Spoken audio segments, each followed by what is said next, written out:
Next washer, hold and steady, you are positive, clear to vertical.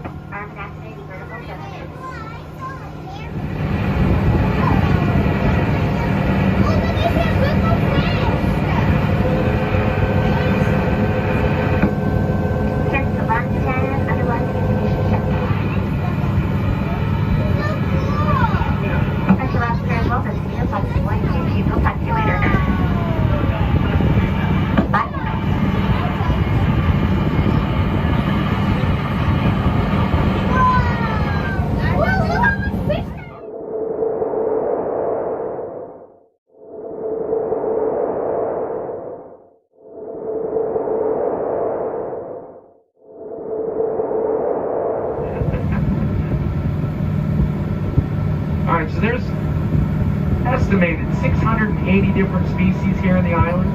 I actually know every single one of them by name and color. That's not true. But there's no way, even if I did, that I could point them all out to you. You're seeing those awama, by the way, guys, on starboard now. That's cool right in front of you. It's a nightmare fish. So I can't obviously tell you all of the fish we're going to see today. We don't have the time. But I'm going to try to point out different fish I think have interesting stories attached to them, or that are easy to spot. If you do see one out there that you're curious about, try to get our attention, and we'll try to let you know what you're looking for. So bright yellow guys, if you look close, they got blue stripes on their side. That's how you can remember the name, the blue striped snapper. Blue striped snapper. Those are also called ta'ape.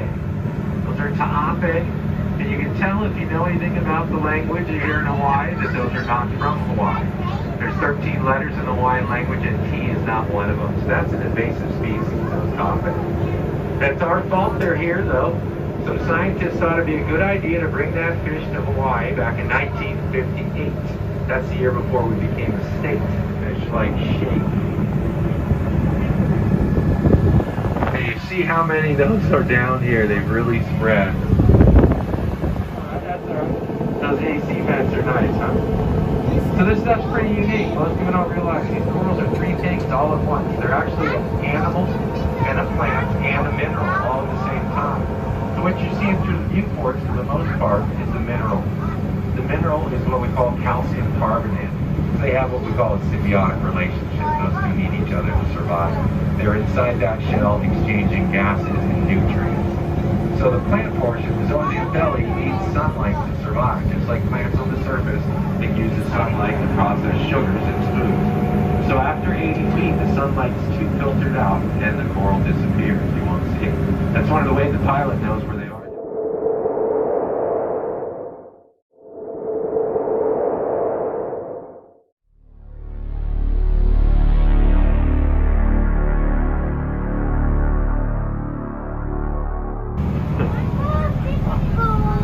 What are those round black balls all over that wreck? Well, there's a couple of types there. Those are sea urchins. Those round spiky balls are sea urchins. The ones with the short quilts are called the pebble collectors. You'll notice they have pebbles and sand stuck to them. They get pushed around, they pick that stuff up.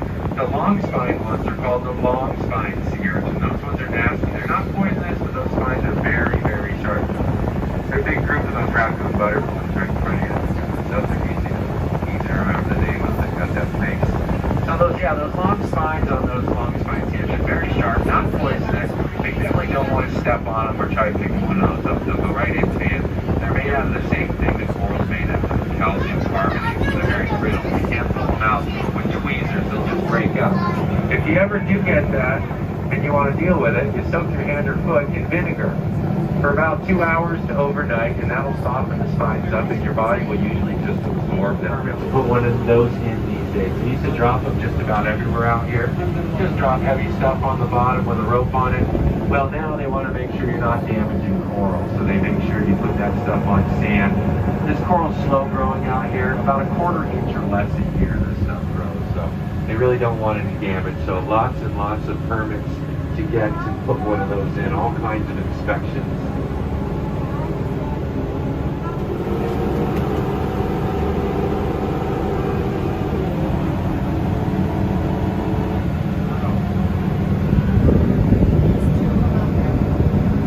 Alright, there's your first view of the Naked Lady. It's a concrete steel hull sailboat.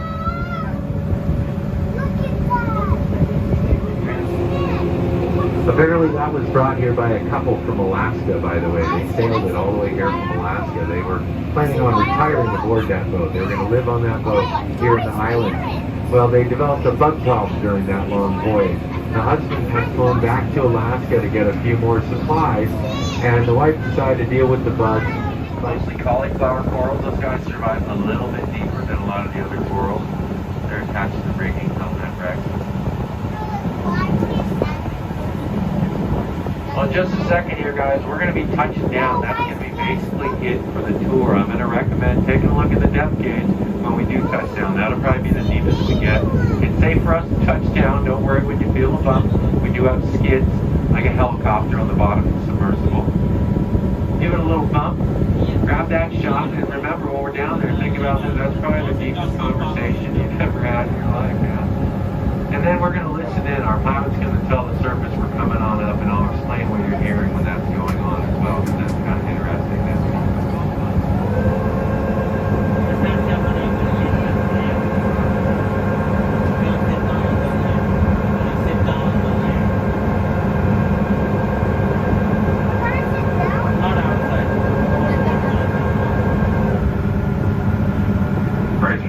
Here we go.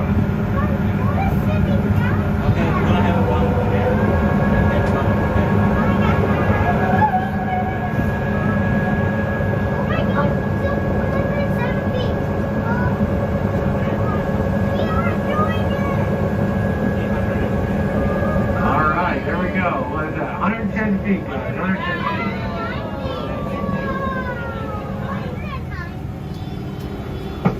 Surface, let us can. We touched down on the ocean floor about Before they let it go all the way up. They want to make sure there's no boats or swimmers above us when we do head for the top. When we get that clearance, we move at about a knot, 1 knot or less down below. That's about how fast most people walk, very slowly. I know 1 feet. Oh my 1 feet. We're 8 feet.